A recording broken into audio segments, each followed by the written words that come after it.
Batata, ba mama, ba na pe bilenge, bozali belé bo mesana kolanda Mag FM, Ganzela FM télévision, ma tondo mingi pour na fidélité bo mesana kopé sabiso. 36e prorogation et état des sièges et Salimaki Botala Ndenge Zalaki.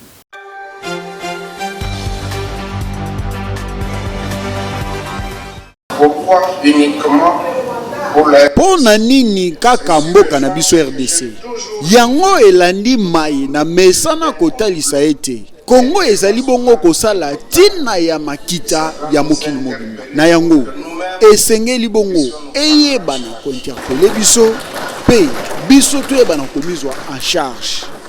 Journaliste moko Colette Brackman ya atalisa ete esengeli to mitalela kaka biso moko nde na tina na yango Congolais nyonso esengeli azwa mama na likambo yango acha yango na kati ya motema na yepe ayeba lolenge nini akomitambwisa na bokebi nyonso po ete esengeli kaka koloba te me esengeli tokota na misala po ete toyeba na kobongolisa pe kobongola maye nyonso ezali kokomela biso po ete lobi toyeba na kobengama balobi. Uhuru Kenyatta o azali moponami ya EAC pe ba organisation africaine mususu aponamaki lokola facilitateur ayebana ko solola na ba dirigeant congolais na o etali kimia na est ya Congo na yango ayambaki bureau ya Assemblée nationale na quartier général na e Bolanda.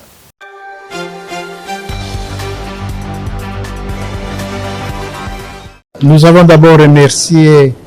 le président Uhuru Kenyatta pour avoir accepté cette mission délicate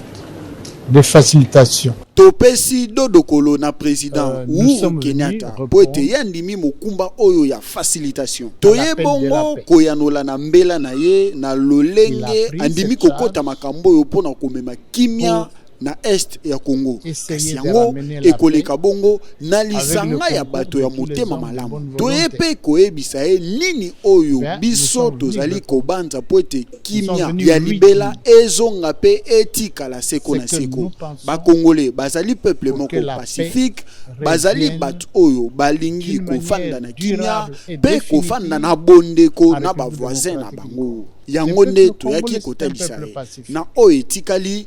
biso tolobi kaka tolingi kimia. Boye bananga mususu ete M23 ezali bongo groupe terroriste. Biso gouvernement toko négocier ata mukete na ba terroriste kasi to sengi na bango baye banako kanga bisaka na bango pe kokende kotika mabele oyo bango bazwa na ndenge ya kimoyibi na ndenge ya lokoso na ndenge ya mabe. On ne négocie pas avec les terroristes. Alors s'il faut négocier avec les terroristes, il faut poser des conditions. Merci beaucoup. Déposer les armes, quitter les territoires occupés illégalement. Na o etali kimia na este, ba groupes armés bazali ko senga ba négocier na gouvernement congolais kasi na yango mwana mboka oyo to approcher ki ya lobaki niet boyo kaye na micro ya Elvis Meti.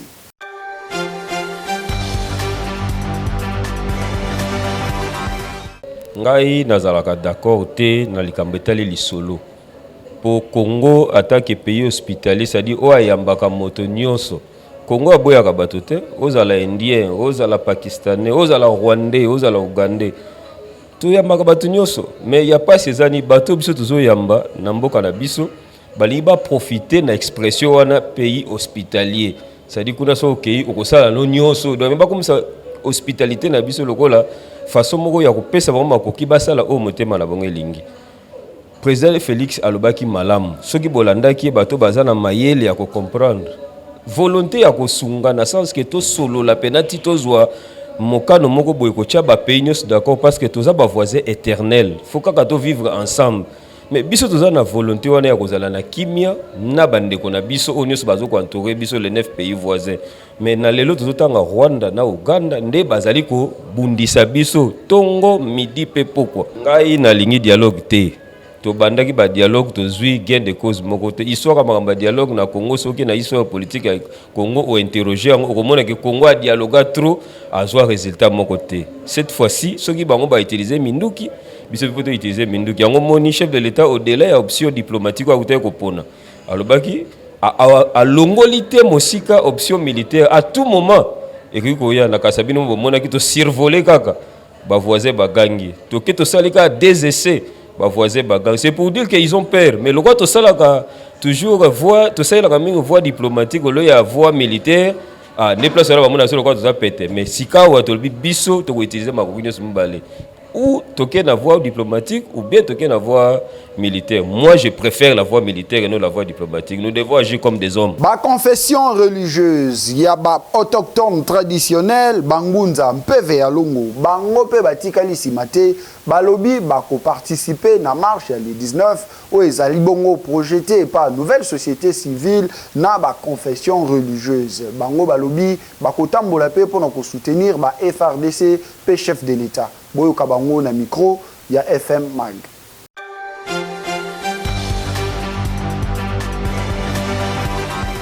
Mokolo lelo tosangani awa batata bakambi ya mangomba ya autochtone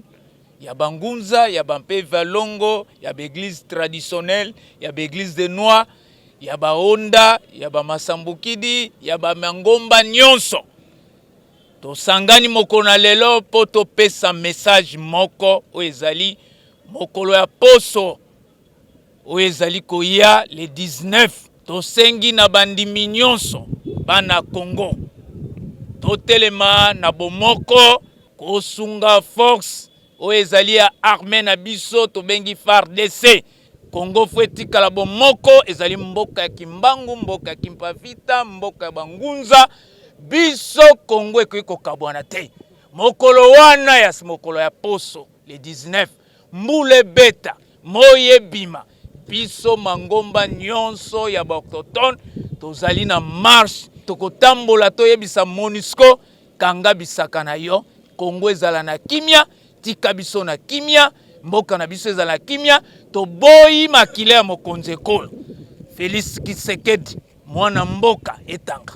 toboyi guerre na est toboyi Congo ekabwana mabelo eza mabele bakoko batikela biso mabelo ezali mabele na biso ebongi to mona bolamu ebongi to sepela esengali te tango nyonso to lelaka esengali te tango nyonso monaka pasi lolenge bokabola Afrika lolenge wana pe bozo tia tango nyonso bitumbeza la pobo yibaka tango ekoki samedi biso nyonso ba mama tozo telema Victor Wakenda na nzela ya CDP ye apesi bongo ultimatum na Augustin Kabuya o azali mokambi ya UDPS ayeba na kotika ebonga poete azali kokumbela masolo ya lingomba politique yango malamu te na yango biso to approchaki ndeko satellite o azali moko ya lisanga ya UDPS pe alobaki na tina na yango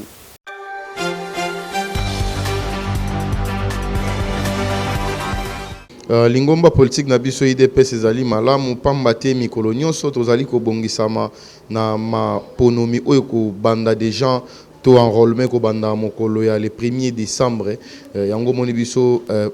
parti na biso IDPS mikolo tozali toujours na kolengeleme pona kokende maponomi po pamba te tozali déterminé ya kopesa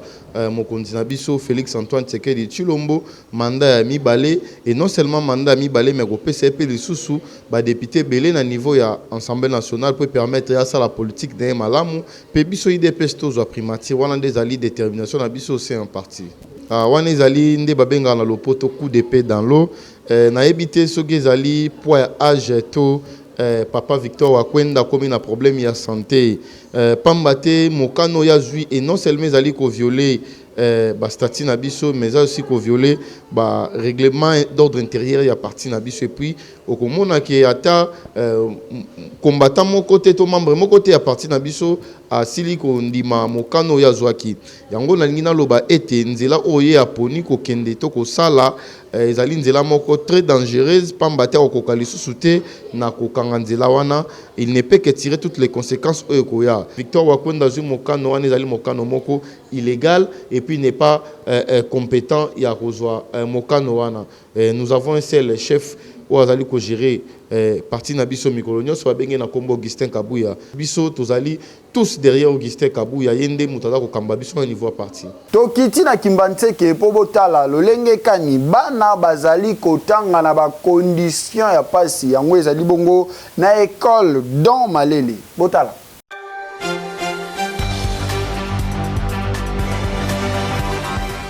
Gratuité de l'enseignement et memi makambo kozoidete na kati ya secteur et enseignement oyo wapi le ministre chaleureux, le ministre compétent Tony Mwabakazadi akumbelaka.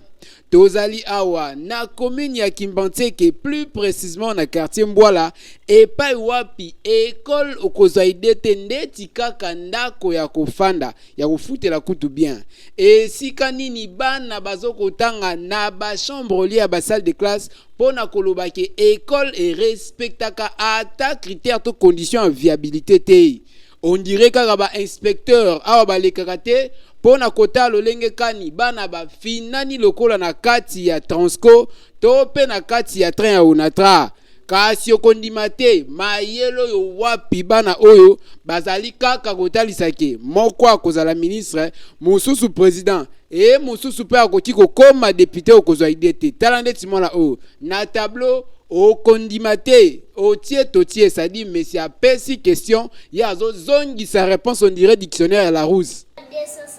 2 grammes égale 200 centigrammes. Kasi ya kokamwa malgré condition o eza viable te na kati ya école bana batanga kala ndenge longo bani boyoka directrice ya école ndenga peseli masolo ba parents bazofuta mbongo difficilement et yango ezosala biso pe moma mususu ba enseignant bazakaka ko bouger parce que mutu nyonso azoluka esika oyo ya malamu akobikela soki to ba parents bafuti malamu te ba enseignant pe bafuta mi malamu te oyo azana motema te atiki biso soki biso nyonso tozwi chance ya kosaligner na gratuité nous allons continuer à aider les enfants.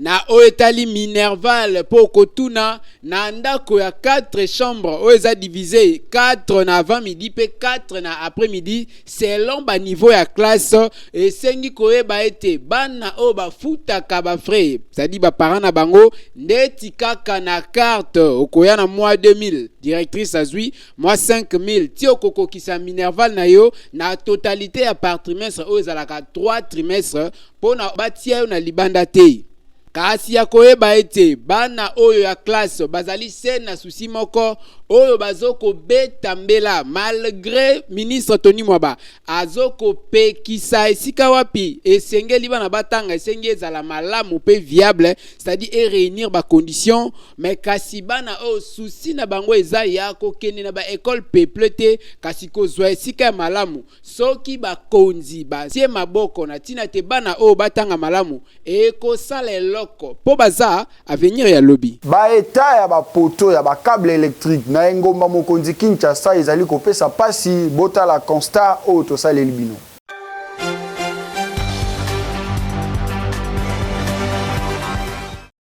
Ba poto ya SNEL oyo mesana komema ba câble aérien na ville province ya Kinshasa ezali kokoze problème makasi. Pour ce que otamboli presque na ba quartier nyonso na ville okomona kaka ba poto yango ekoma déjà démodé misusu bukana misusu kutu ezalaka lisusu te kasi okomona ba câble yango ezanga nango soutenance misusu bana quartier nde bakoma koluka ba bambuto pe mabaya babeti pour l'essentiel kaka câble ezala likolo. Kasi bakote mususu soki pe otamboli okomona ta basoulier oyo mesana kokanga ba câble likolo po ete ezala stable ata ko mupepe ya mvula eleki eningana te pona kokoze ba dégâts ezali te kasi biso to mituni est-ce que Snell oyo azali bongo responsable ya secteur amonaka makambo tote po ete bato ebele bazali ba victime na exposition ya ba câble aérien oyo par manque ya ba poto en bon état esi ekweya eboma bana eboma batata eboma ba mama misusu pe soki edembeli na se eke mvula soki ebeti ndeko na nga ndimelanga soki oleki wana okozala électrocité olengi na ndenga kosakana te misusu ememaka pe bato na liwa na yango biso Mag FM to bendi Snell Matoyi ayebaka na kosala suivi ya bapoto na ye o emesana komema bakable na ndenge ya likolo po boye ezali kitoko te mbongo ya facture bafutaka bino te bozali na caisse l'état pe apesaka bino mosolo po na fonctionnement kasi po na nini makambo ezali kotikala boye ezali malamu te. Honorable Richard Mayaya o azali bongo moponami ya lingoma politique AFDC asalaki bongo coupure ya ruban na avenue Mabaka oyo ye moko a réhabilité tozwami na masina.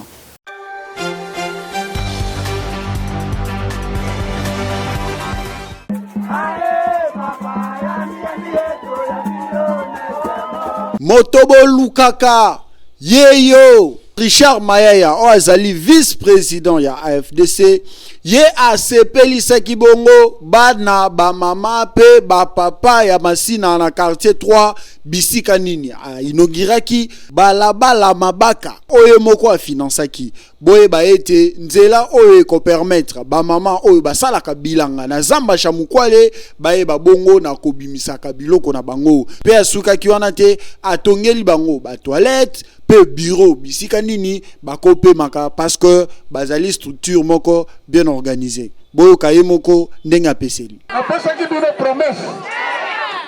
olobaki batebele balekaka awa balobaka me basalaka te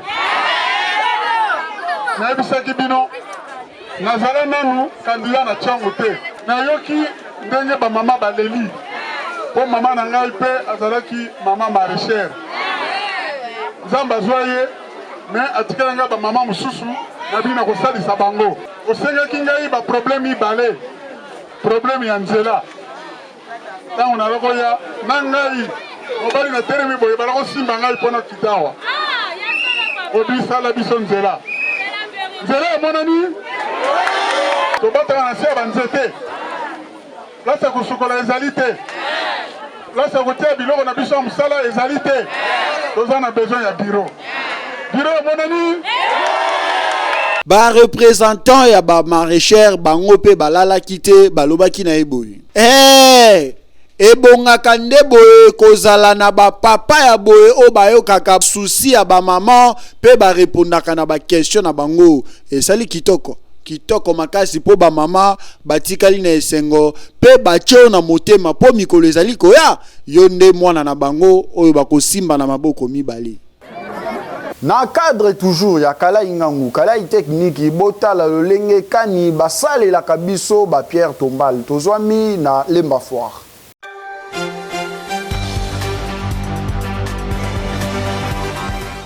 Toujours na cadre ya kalai ngangu kalai technique bandeko oyo baboya na bango koyiba pe koboma ba préféra kosala ba Pierre Tombal awa na Lemba Foire kasi pona kosala yango malamu bazalaka na besoin ya ciment mwelon caro na vitre après eleki na machine nde bomoni résultat nango ba Pierre Tombal oyo ya kitoko boye kasi bazali kolela pona ba difficulté oyo bazalaka nango surtout na oyo etali biloko ya musala po biloko mingi eutaka na Congo Central ya pasi eza ke bakonzi basungaka bango te babundanaka bango moko na ndenge na bango boyo ka ndenge balobaki tobukaka ezala ba mwelo tokolakisa bino ba mwelo place ezali tobukango et puis tu es to kulango to tcheba vitre après machine et to ponsango nde ko maraboye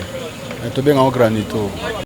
tokosenga na bakonzi basunga bandeko oyo po bakoka kosala musala na bango na ndenge esengeli po bazali pe ko former ba jeune ebele donc eza déjà implice na société na biso soki bosungi bango ekosala eloko te. tokotika kolobela yango te po ezali kotungisa population mikolo na mikolo botala lolenge kani bande kwa Kimbantseke bazolela pasi ya mai.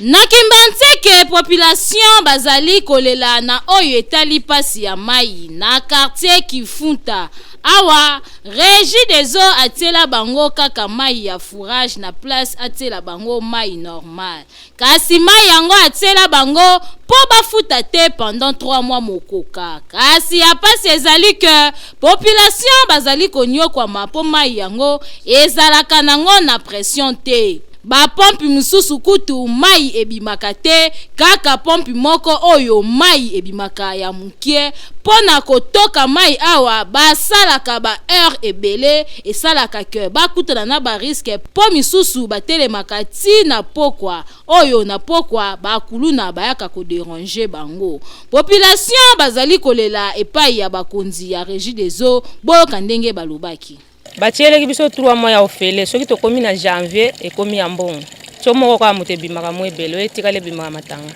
baya kobongisela biso pression nango konde totokela boye tozosouffrir makasi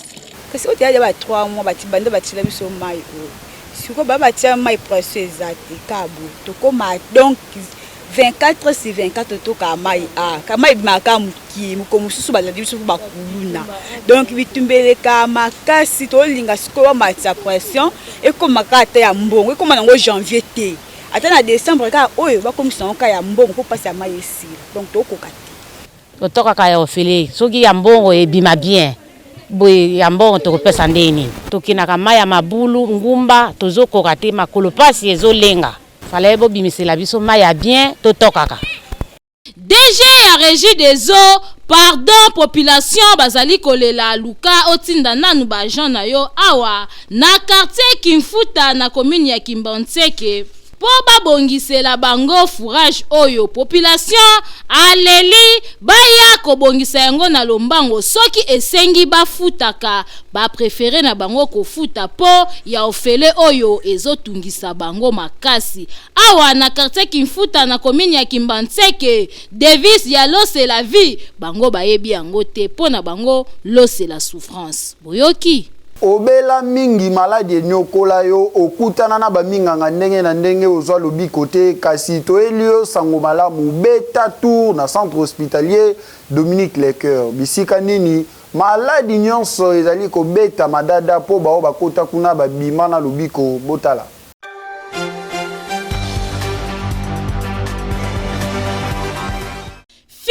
Fini makambu ya kokende ko se faire soigner na ba centre ya simandaku oyo ezali ko boma ba congolais mingi po mobange na hôpital oyo ezali na ba norme sengeli yangoyo centre hospitalier Dominique Lecoeur eye kosunga peuple congolais azwa soin ya malonga na ndenge esengeli mwana Congo. Centre hospitalier Dominique Lecoeur okokuta awa ba pareil ya malonga ya médecine moderne ya solo oyo ezali ko détecter maladi nyonso ebombani na nzoto ata ebombani na songe ya suki grâce ya ba pareil oyo maladi wana ekozala détecter. Awa bazali na laboratoire ya malonga kaka pona kosunga peuple congolais esengeli boyeba ke ba médecin oyo bazali ko traiter pe awa bazali ba médecin oyo batanga médecine na libanda ya mboka kasi baye ko pratiquer yango awa na République démocratique du Congo pona kosunga bandeko na bango bazwa soin ya malonga na ndenge esengeli na oyo etali prise en charge bomi tungisa mate kokende libanda ya mboka na centre hospitalier Dominique Lecoeur prise en charge ezali assurée et sengeli koyeba lisusu que centre hospitalier Dominique Lecoeur ezali na ba service locaux la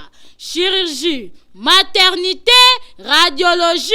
kinésithérapie échographie endoscopie nyonso wana kaka po basunga peuple congolais ba patient na bango bazala bien traité na oyo etali cas d'urgence soki obeli na ndaku ozali na possibilité ya kokoma hôpital te benga kaka ba numero oyo po awa ba ambulance ezali bakoya kozwa yo tina ndaku pe babandi ko traiter yo na kati ya mutuka ti bokokoma na hôpital. Makambo boye okomona ngo bipai nini soki na centre hospitalier Dominique Lecoeur te. Otuninga i centre hospitalier Dominique Lecoeur ezwami wapi? Boki Mambangu na quartier Joli Park avenue Ring numéro 4,